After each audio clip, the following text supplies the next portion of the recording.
Coucou les gourmands et les gourmandes, aujourd'hui on va faire de la pâte feuilletée express on va dire. Donc pour ceci il faut 500 g de farine que j'ai tamisée, il faut 400 g de beurre bien froid, 200 ml d'eau dans laquelle j'ai ajouté une demi-cuillère à café de sel, donc je mélange bien, voilà. On va mettre le beurre dans la farine. Je vais malaxer avec les mains, du bout des doigts. Si le beurre il est encore apparent, c'est super parce qu'il ne faut pas le faire fondre pour avoir un beau feuilletage. Donc on y va, je vous reprends après. Donc voilà le résultat de ma pâte feuilletée. Donc là j'ai fariné ma plaque. Je vais prendre mon rouleau. Je vais l'étaler en rectangle et je vais la plier. Je vous montre après. Donc voilà, donc là, je vais la plier. Un pliage simple.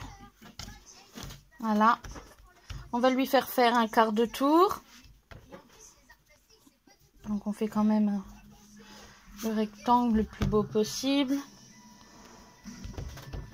Là, je vais lui faire un quart de tour.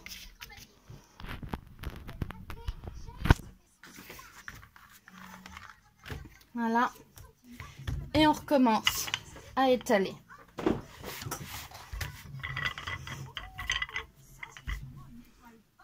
On la replie encore une fois. Si ça colle, ben on n'hésite pas, on la farine. Hop. Et on redonne encore un tour. Je vais aller chercher un peu de farine parce que le dessous il colle.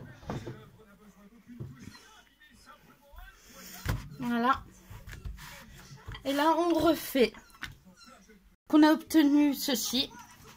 Donc, on a une belle pâte. Vous pouvez vous en servir tout de suite ou la mettre au frais. Mais moi, je vais la couper. Je vais en prendre une partie et je vais faire des pains au chocolat. Et en 25 minutes de cuisson à 180. Voilà. Et vous aurez une belle pâte feuilletée. Bye bye les gourmands et les gourmandes. Je vous montre parce que là, je l'ai divisé en deux. J'en ai filmé la moitié. Donc, regardez comme on voit bien les différentes couches. Donc là, je vais l'étaler, puis je vais faire mes pains au chocolat. Donc là, j'ai coupé et je vais faire mes croissants. Hop. Oh, moi, je pense que je vais les laisser comme ça. Voilà, donc là, vous avez les petits pains au chocolat.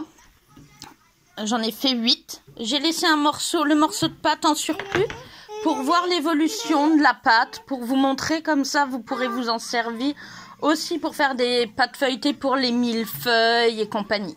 Donc voilà, donc là, je vais les enfourner 25 minutes à 180. Donc là, j'ai préchauffé mon four et j'ai mis la ventilation. On se retrouve après. Donc voilà le résultat après 25 minutes de cuisson. Donc vous pouvez voir, il y a plusieurs feuilletages.